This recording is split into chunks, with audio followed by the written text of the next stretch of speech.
Good morning, everybody. The January 25th, 2018 Veterans Land Board meeting will now come to order. First item on the agenda is approval of the minutes from our last meeting on October 26, 2017.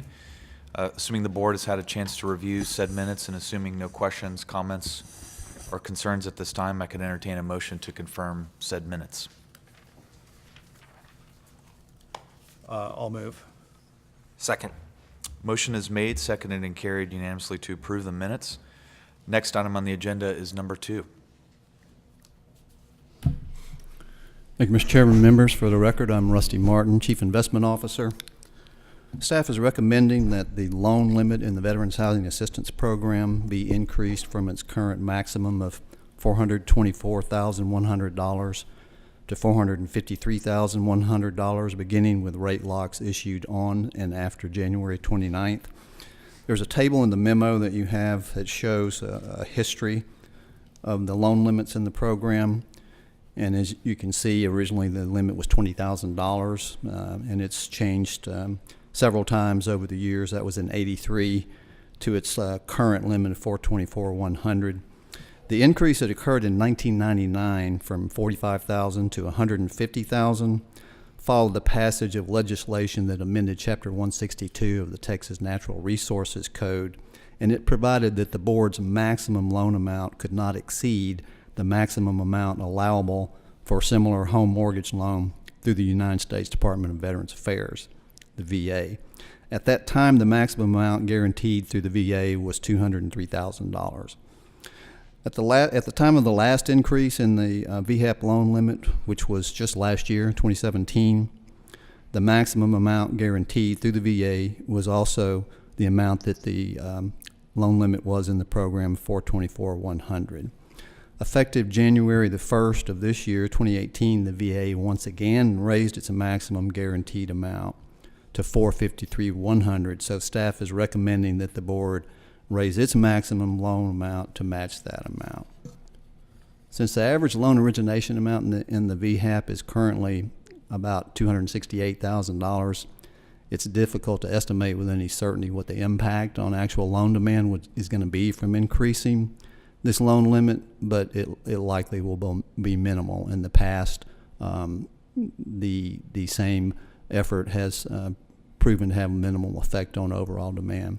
So staff is recommending that the loan limit in the Veterans Housing Assistance Program be increased from its current maximum of $424,100 to $453,100, beginning with rate locks issued on and after January 29th, 2018. I'm happy to answer any questions. Any questions from the board at this time? Are there any questions? I'll move. I'll second. Motion is made, seconded, and carries unanimously to approve item number 2. Next item on the agenda, non-action item number 3.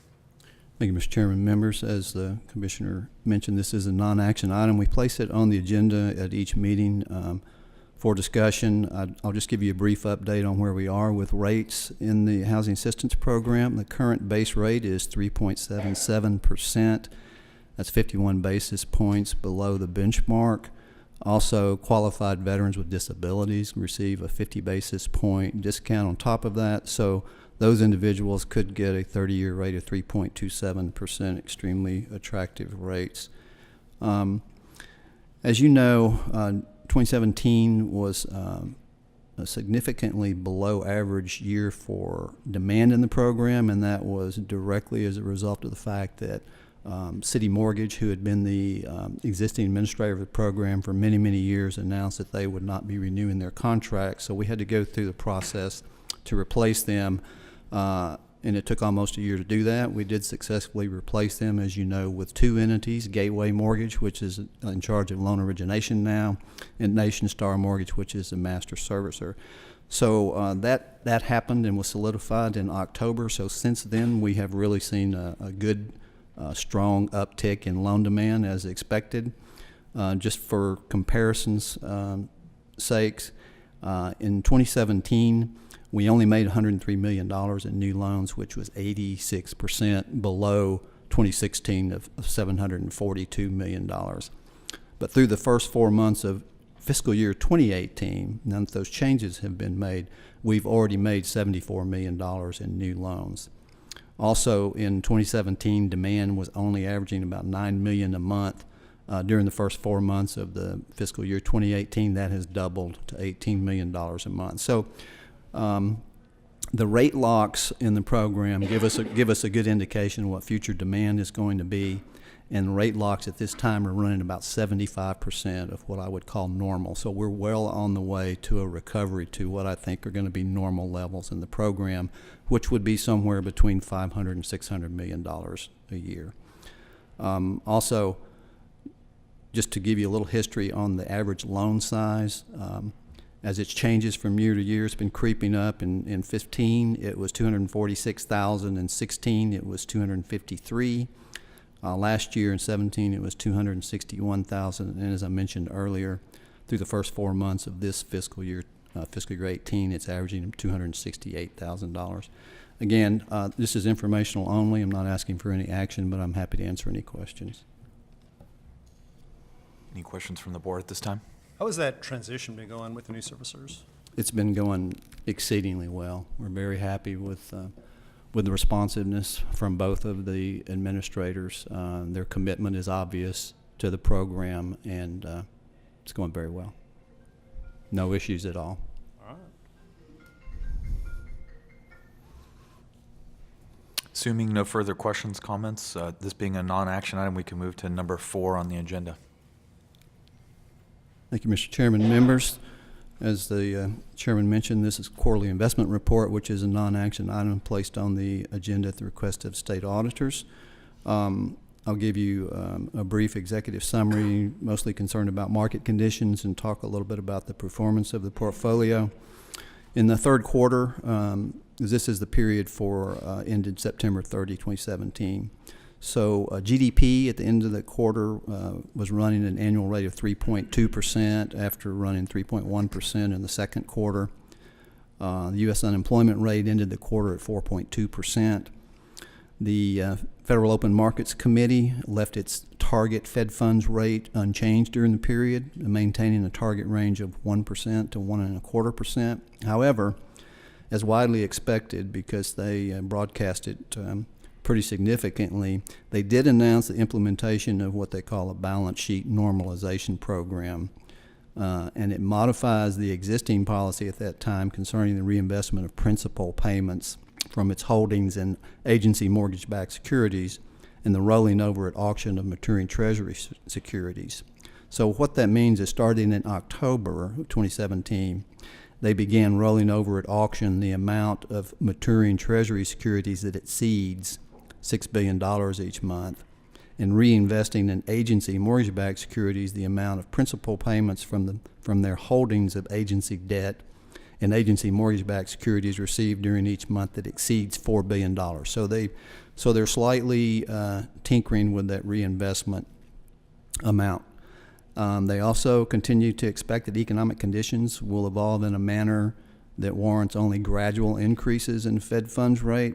They've already let it be known that a majority of the members expect to raise rates 3 times this year. I don't know if they will actually raise rates 3 times, but I fully expect that they will raise them 2 times during the year. We will have a better idea in March of what the rest of the year is going to look like. But even so, it's probably going to remain below levels that are expected to prevail in the long run. And the actual path of the rates is going to depend on the economic outlook, which they'll judge on an ongoing basis. As far as our portfolio is concerned, our strategy is really focused primarily on providing the liquidity and cash flow necessary to meet debt service requirements and loan purchase requirements, and only secondarily focuses on maximizing total return. The duration decreased during the period from 4.89 to 4.51 years. We're targeting an average duration of about 3.5 to 4 years during 2017. There's on page 2, there's an asset allocation chart that shows you a breakdown across all the various types of fixed income securities that we invest in. You can see that we're well diversified across those asset types. As far as performance of the portfolio, The return for the quarter was 0.56%, as measured by the benchmark at 0.25%. Total return for the year to date is 1.84% versus 0.65% on the benchmark. 1 year total return is a minus 0.4% versus 0.38% on the benchmark. The yield to maturity at the beginning of the quarter on the portfolio was 2.9%, 2.19%. At the end of the quarter, it was 2.1%. And as I said earlier, the duration is 4.51 years at the end of the quarter. Again, this is a non-voting item, but I'm happy to answer any questions you might have on the portfolio. Any questions from the board?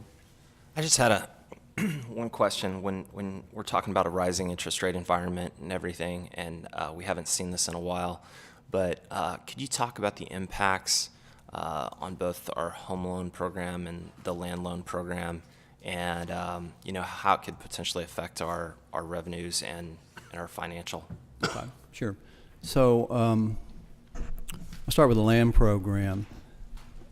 So the rate in the land program is a rate that the board sets, and it stays in effect for a very long time. So it's not unusual for that rate to be in the same rate for 6 years, 7 years, maybe even 10 years, because what we found in the land program is that the demand is inelastic. It doesn't matter what the rate is, because the product we offer is virtually not offered by anybody else. So demand stays pretty much the same all the time. So interest rate changes don't really affect that. For example, we just raised that rate in there last year from 6.5%, which it had been at for, I think, 6 years, to 7.25%. And demand has not decreased at all. Demand maybe has even increased a little bit. We also, at the same time, raised the maximum loan limit in there to $150,000, so that probably ameliorated that somewhat. The housing program, which is where most of the production is, again, in the land program, the annual production is less than $100 million a year.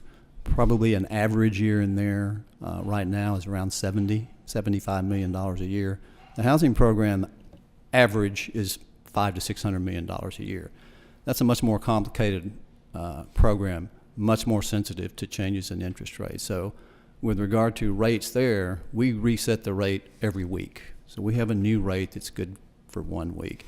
And we do that so that we can always match where the market is moving, where it's trending. We offer rates that are typically below market, but we're always going to move the same way that the market moves. So that's how we manage those rates. As far as demand is concerned, rates go up, home prices go up. At some point, it's going to have an effect on demand, and it's going to restrain it and constrain it in some respects. But we haven't seen that yet. And we're still historically at very, very low rates, and we will be for quite some time. Yeah, that makes sense. And it sounds like the land loan program is so stable. Just like last year, we had a off year in the home loan program as we had this transition, but the land loan, remained constant. So even if the home loan program took a step back with rising rates, we'd probably still have that stability from the land loan program. Is that correct? Historically, that's accurate, yes. Thank you. You're welcome. This being a non-voting item, we can move to item number 5 on the agenda. Thank you, Mr. Chairman. Morning, Mr. Chairman, members of the board. For the record, my name is Bill McLemore. I'm the Assistant Executive Secretary of the board. For item number 5, there are no appeals to the board today. Considering no appeals, we can consider that a non-voting item and can move to number 6 on the agenda. Item number 6, there were 9 tracts that were offered during the forfeited land sale online bidding period of December the 4th through January the 23rd. We got a total of 87 bids that resulted in 7 high bids totaling $496,476. Staff is requesting that the board award all the high bids, that's the 7 of them, that meet the qualification for the land program. They all do. I'll be happy to answer any questions. Any questions from the board at this time? I'll move. Second. Motion is made, seconded, and carries unanimously to approve item number 6. Next item on the agenda is number 7. Item number 7, staff is requesting that the board take forfeiture action on the resolutions before you, except accounts where sufficient funds are received to avoid that action. 10 accounts are being presented for forfeiture action today. We received no additional funds to stop that action. I'll be happy to answer any questions. Do we track how many borrowers have delinquent payments at a number of delinquent payments less than what's reflected here? So really start at the 5, 100. 4, 3. We do. We really started about the 120-day period. As an example, in September, October, and November, this last quarter, a total of 49 notices of impending forfeiture was mailed. And so you can see we got that down to where only 10 accounts are being presented now for forfeiture. And is that because they didn't respond?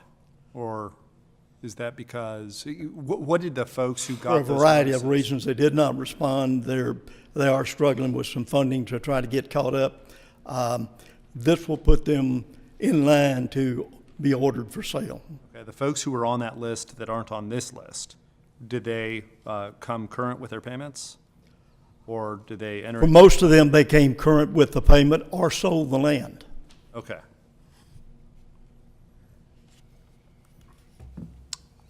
And I just, I didn't see any Harris County, but obviously did we do some sort of filter just to make sure that Harvey didn't impact any of these accounts? And we did. We took specific action with all those folks to defer those impending payments. Okay. And that's still ongoing. How many of those folks are in that program, the deferral program from Harris? None right now. There are only there are only 6 landowners that asked for deferment for past due loan payments, and we did. Okay.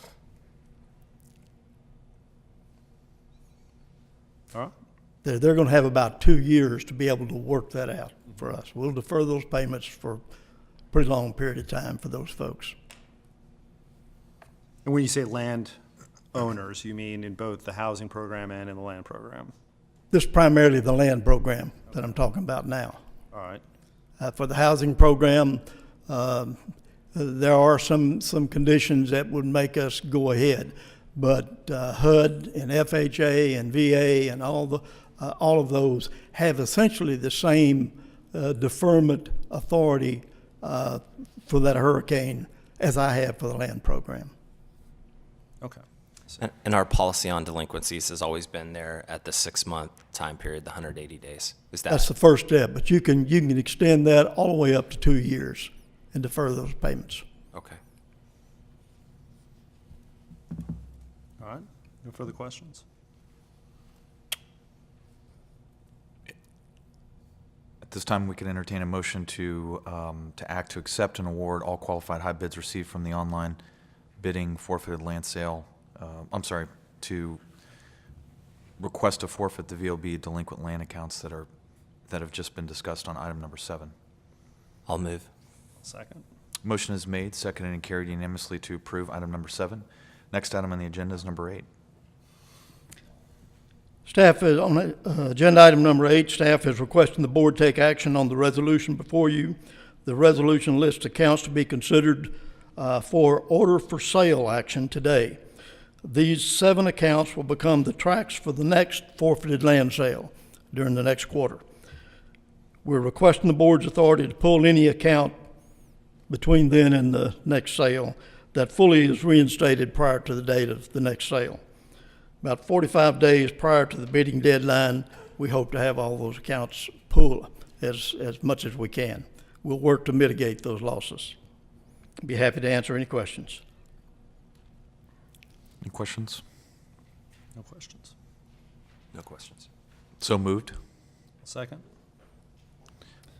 And item number 9, Actually, I'll have to Hold- state for hold the on. record, yeah, that motion is made second and carries unanimously to approve item number 8. Next item on the agenda is number 9. Thanks, sir. Item number 9, staff is requesting that the board set the next quarterly electronic forfeited land sale bidding period to begin on March the 5th with a bidding deadline of April the 24th, 2018 at 5 p.m. I'll move. Second? Motion is made second and carried unanimously to approve item number 9. Next item is number 10. Agenda item number 10 is consideration and action to make permanent a $50,000 Veterans Home Improvement Loan Program. Just a little background. During the January 28, 2016 board meeting, staff submitted a project proposal to offer a maximum $50,000 uninsured Veterans Land Board Home Improvement Loan product as an addition to the $25,000 insured product that we had. The board approved the proposal and requested an update be provided after reviewing and compiling the pilot project implementation over a period of time. VLB staff implemented the pilot project on April the 20th of 2016. And from April the 20th, 2016 to January the 5th of this year, 30% of all home improvement loans were funded or closed using the $50,000 pilot project. That's 195 out of 645 during the period from April, about a year and a half. During that period, the average dollar amount of all of the VHIP loans, all 645 of those, was about $28,000. The average dollar amount of the pilot project closed loans, 195 of the 645, was $41,511. It's noteworthy that about 19%, almost 20%, 1 out of 5, of the loans that closed for the exact amount of $50,000 maximum that we had. So clearly there was demand that was approaching the high end, about 1 out of 5. Anecdotally, staff did record that about 10 of the loans were for amounts greater than $50,000, but they made that down payment to the contractor to be, and then were given the $50,000 home improvement loan limit. So there is some demand for amounts greater than $50,000. The staff is recommending that the board approve the project as a permanent addition to our Veterans Home Improvement Program, but we subject this to annual funding caps and goals established by the Funds Management Officer in conjunction with both the Executive Secretary and the Assistant Executive Secretary of the Board, that we work those out yearly. At today, and this is as of this morning, there were 97 total loans of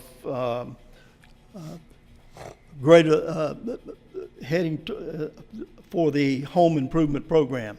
That's both $50,000 loans as well as less than $25,000 loans. How many of those were there? 97 for the first quarter. All right. Our goal is 400 a year, 97 for the first quarter. 34 of those were VHIP loans that were greater than $25,000. The dollar amount of those loans was $1.477 million, so about $1.5 million per quarter. We have a cap by the Funds Management Officer about $7.5 million. So we're doing well within that cap. We're not, there's no risk for exceeding that cap this fiscal year at least. Now, demand is going to continue to increase, I think, on the $50,000 loans, but we'll be able to look at that once a year, bring that to the board, and ensure that the uninsured loan packets that we have, that we pay a lot of attention to those.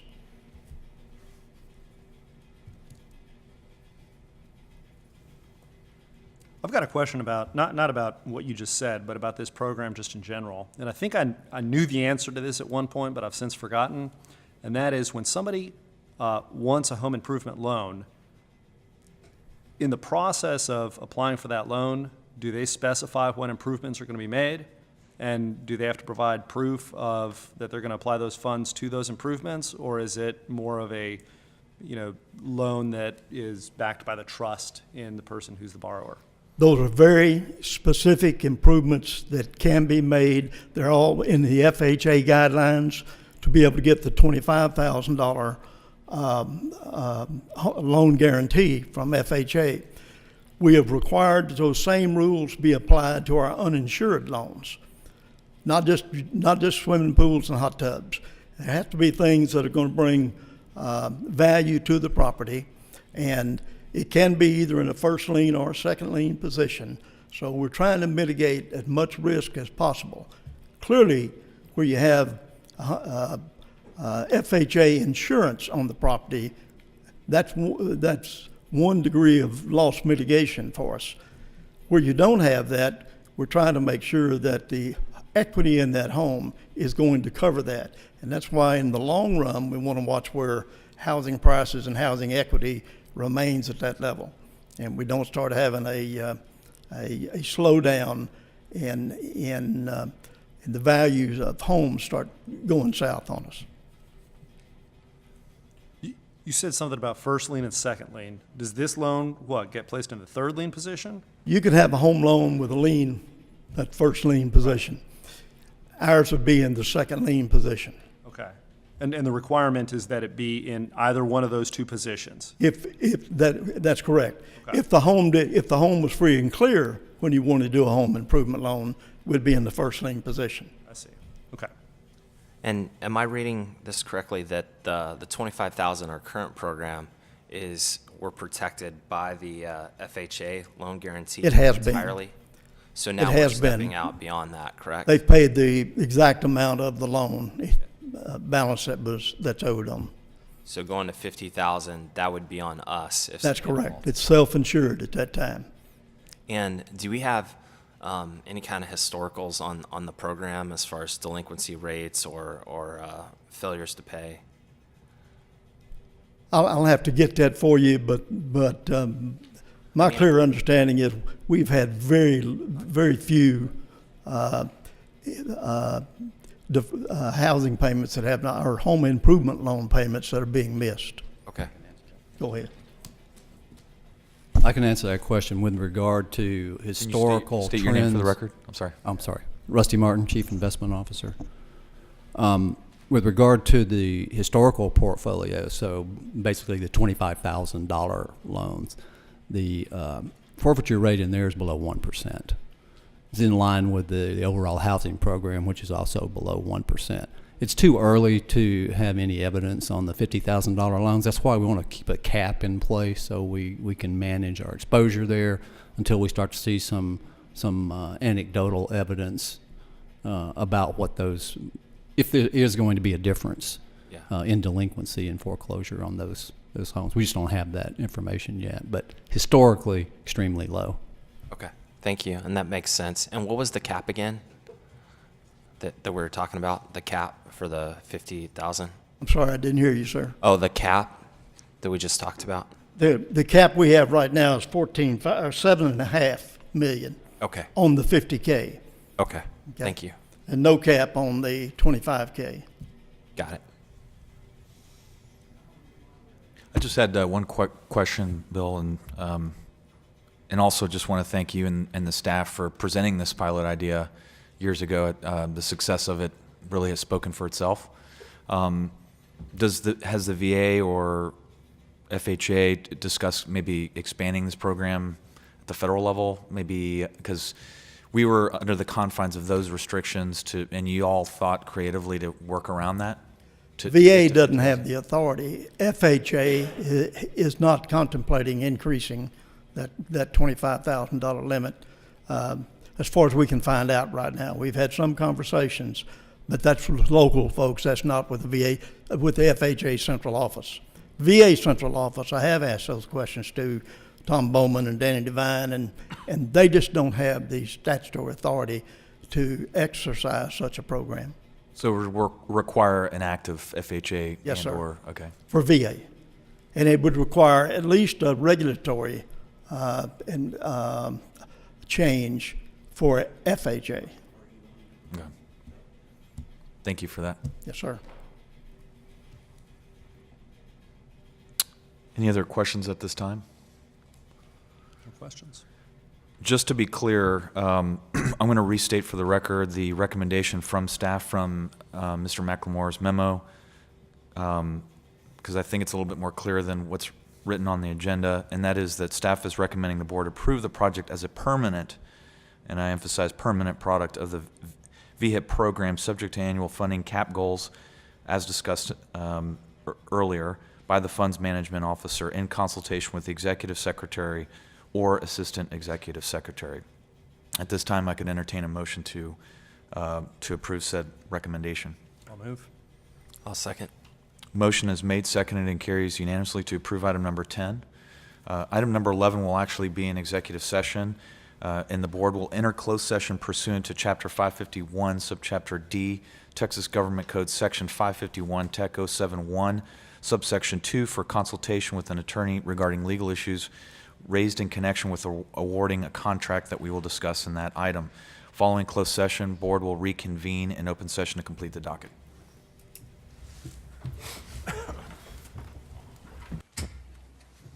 The open session of the January 25th, 2018 School Veterans Land Board meeting will now resume with item number 11. Good morning, Mr. Chairman, board members. Item number 11 is the authorization of an award pursuant to an RFP for the removal of scrap tire pieces on a VLB four-pitted tract located in Coryell County.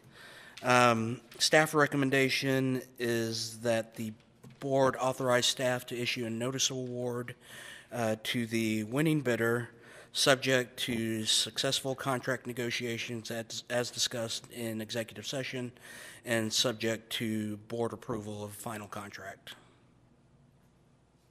Any questions on the board on that proposed resolution? None here. None.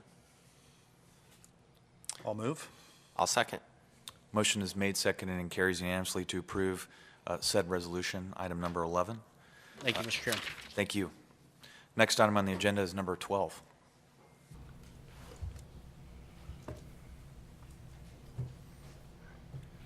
Good morning, Mr. Chairman, members.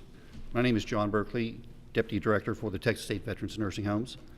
This is a informational item only and does not require any board action. The Texas State Veterans Home Division completed 2 RFPs for the management operations of Usry Rowan Texas State Veterans Nursing Home in Amarillo and Ambrosio Guyon Texas State Veterans Nursing Home in El Paso. Based on the RFP responses, Texas VSI was awarded the management contract for Ambrosio Guyon in El Paso, and Touchstone Communities was awarded the management contract for Usry Rowan in Amarillo. Third RFP for the startup and management of the Houston Texas State Veteran Home was awarded to Touchstone Communities. Touchstone will be providing a pro bono advisory function until approximately 4 months before the opening of the Houston Texas State Veteran Home, tentatively scheduled to open in spring of 2019. Happy to answer any questions.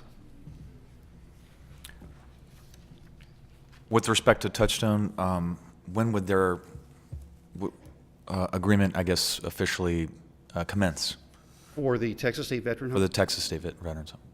we're hoping we'll have the contract negotiated by March 1st.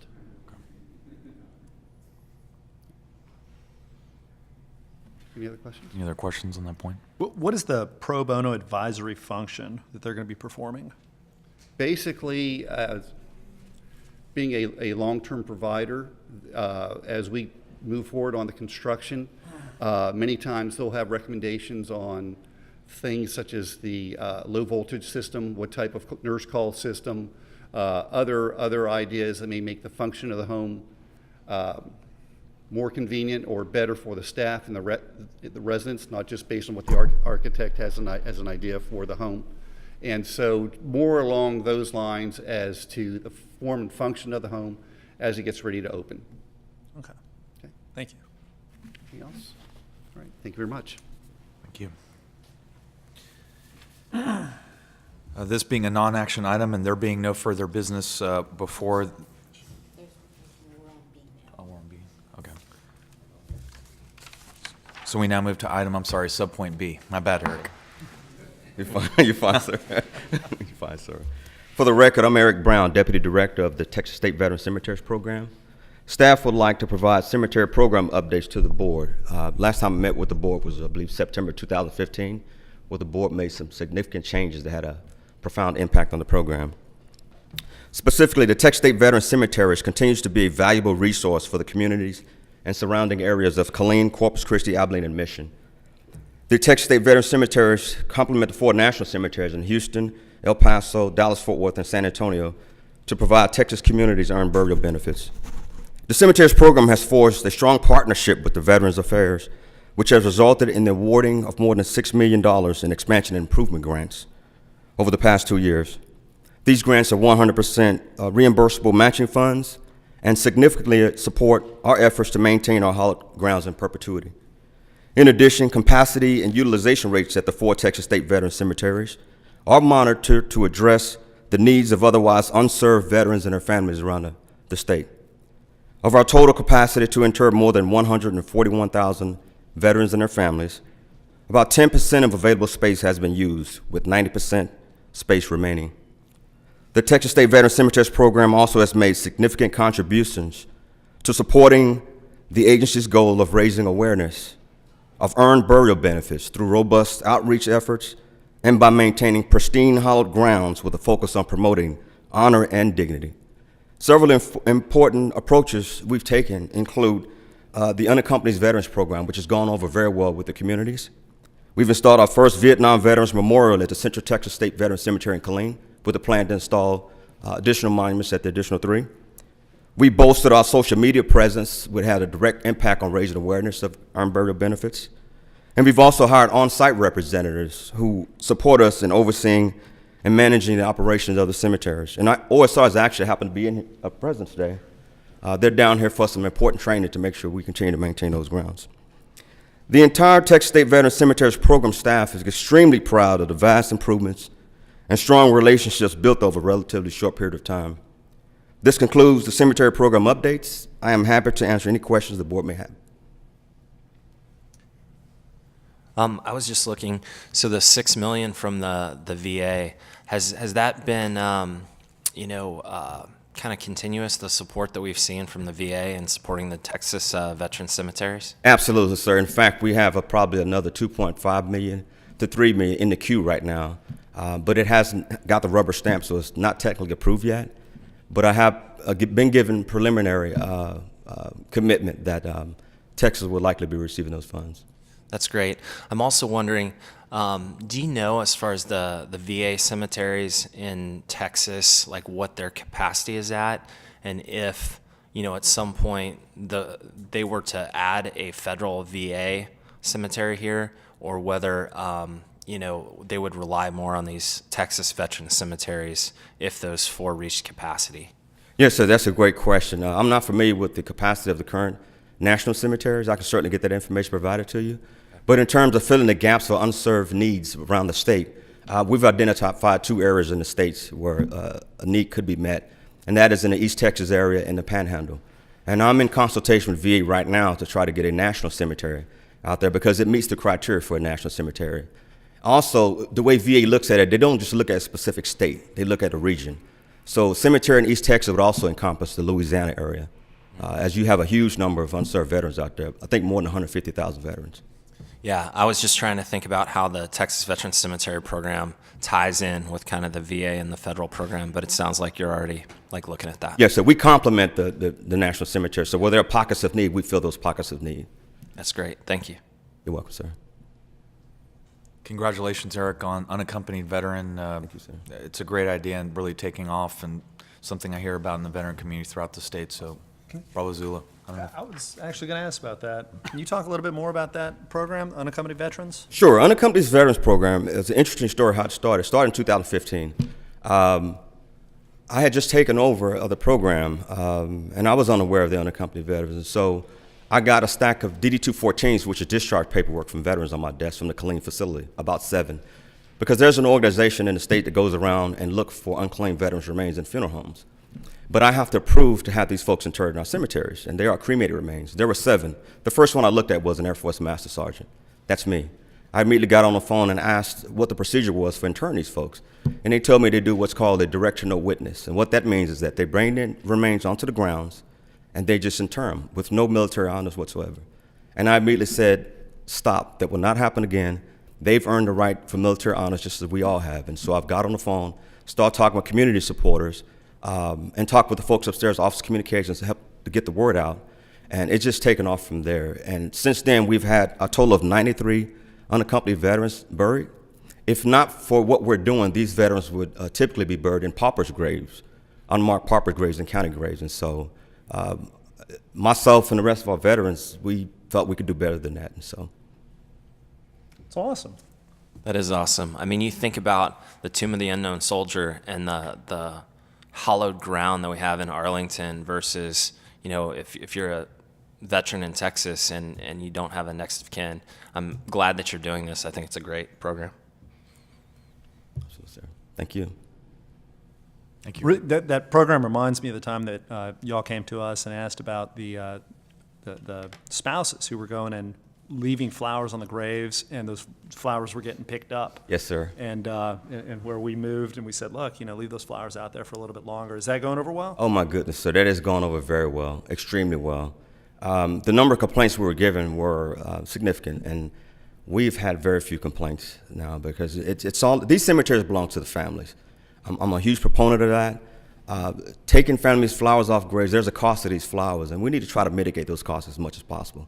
Because a lot of things people don't understand, when a veteran passes away, the spouse's financial situation changes immediately. And we don't need to be enabling those burdens placed on those families, and so I try to do everything I can to try to mitigate those burdens. Awesome. Great work. Thank you, sir. For the brief. Thank you, sir. Next up is everyone's post-Harvey real estate development, the 9th Texas State Veterans Home in Houston, Texas. Oh, I'm sorry. Everybody's getting a little anxious today. I try to close it out, and Bill's trying to get on the production update. Good morning, Mr. Chairman and members of the board. I'm Jeff Kaufman. I'm the Deputy Director for Construction Services. And I wanted to give you a brief update. In your packet, you should have some pictures. It's worth 1,000 words that show the update on the construction of the new Veterans Home in Houston. Overall, it's going well despite a hurricane. We only lost about 42 days worth of time to the hurricane, which is actually in our schedule. We allow for up to 60 days worth of weather, and so we've eaten up about 42 out of those 60 days. So we also saw a minimal increase in cost because of Hurricane Harvey, which we were happy for, and the progress is picked back up. We still have issues like ice days last week and rain in Houston, but we're not too far off schedule. In your packet, it's got some pictures. We've got the architect's rendering of the entrance. We also, the contractor's flying a drone at least once a week to get update pictures and actually videos of how the construction is going. The first photo is a shot hovering over Cottingham Lane, which is the street, or MLK, depending on what the city decides to name it. Looking to the east, you'll see on the north, on the left, is the 288 Lake, which is our neighbor. It's actually a scuba diving lake. And you can see there's actually 5 major building pads that they're working on right now. We've got 4 residential buildings and 1 central community admin and services building. On the next page, you see the other corner looking back.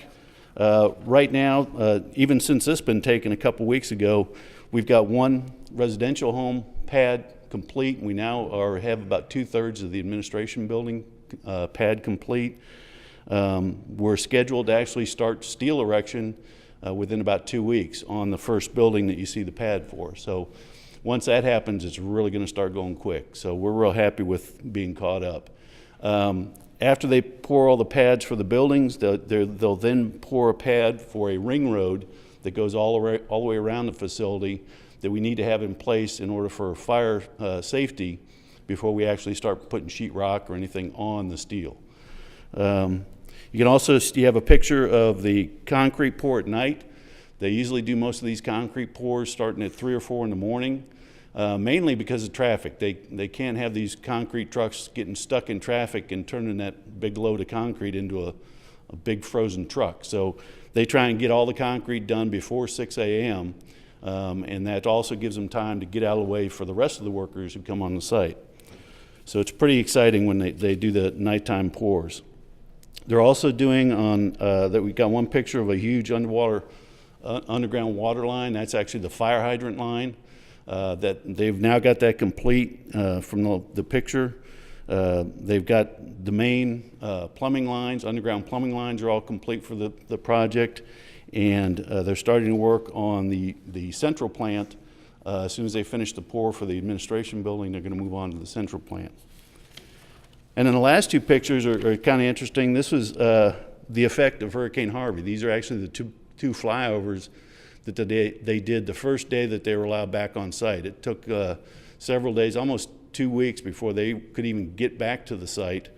And it shows you the damage that was done and the amount of water from Hurricane Harvey. It also shows, at that point we only had 2 of the building pads that were under construction.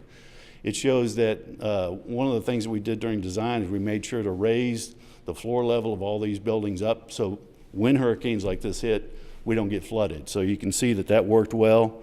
On the top one, top photograph of the site, you can also see in the upper right a large drainage swale. That drains into a bayou that goes under Beltway 8 and then into a 100-year floodplain on the bayou on the other side.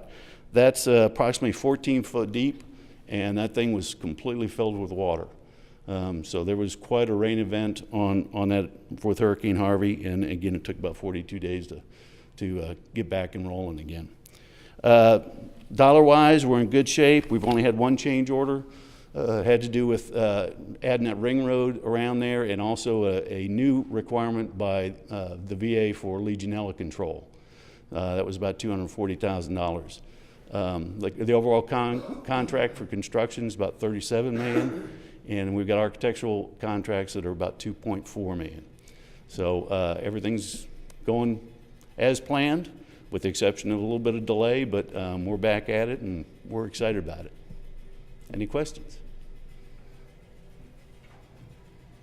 Any questions at this time? Looks good. All right. We'll welcome you back to the trailer business anytime you want, Jeff. That's right, I'm available. Thank you. Final item would be the fiscal year 18 first quarter Veterans Land Housing and Home Improvement Loan Production Update. Well, last but not least, and we'll try again.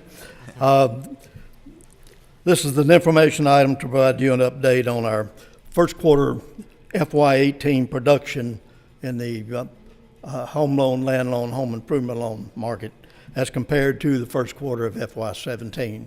We give this to you once every quarter.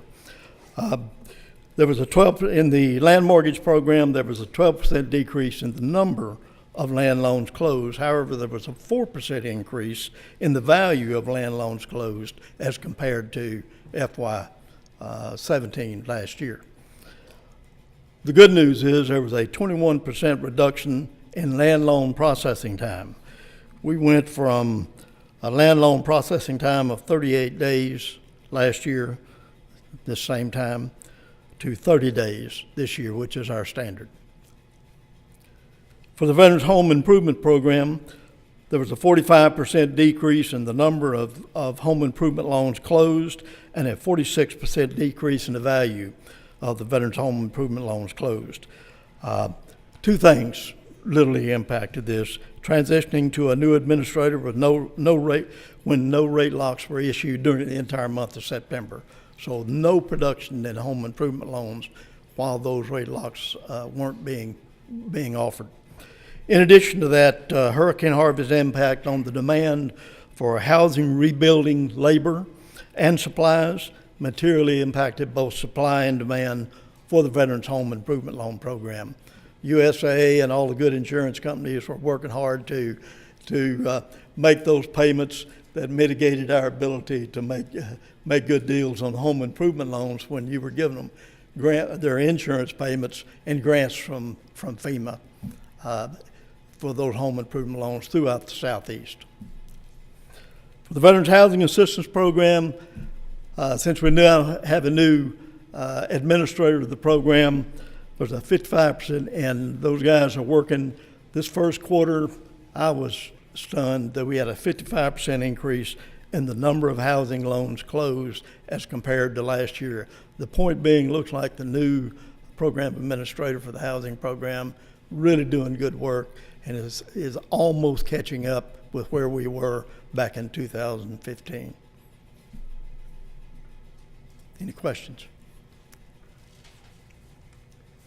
I just wanted to say the processing time, you said it was up around 40 days and it's down to 30. I think that's like a testament to the great work that you guys are doing. And I know from previously working in the mortgage department at USAA, I mean, that's not easy to do, but it's a huge benefit to an improvement upon customer service and better service for our veterans. So I appreciate that. Thank you. And just to add to that, we did that with staff reduction. The VLB staff did that with 2 staff FTE short this fiscal year. That's so they're impressive. doing a great job. Thank you. Thank you, sir. Before we adjourn, I failed to recognize 2 visitors, Nancy Haguire with Winstead out of here in Austin, a law firm, and Daryl Zervich with Touchstone Communities, who is in the Austin and San Antonio office. We love having visitors. Thank you for joining us. Look forward to our continued partnership. And also for our on-site representatives, we love having you, though we love you out in the field too, taking care of our military veterans. Assuming no other questions, comments, concerns, and the final item being a non-action item, we can adjourn today's meeting. Thank you very much.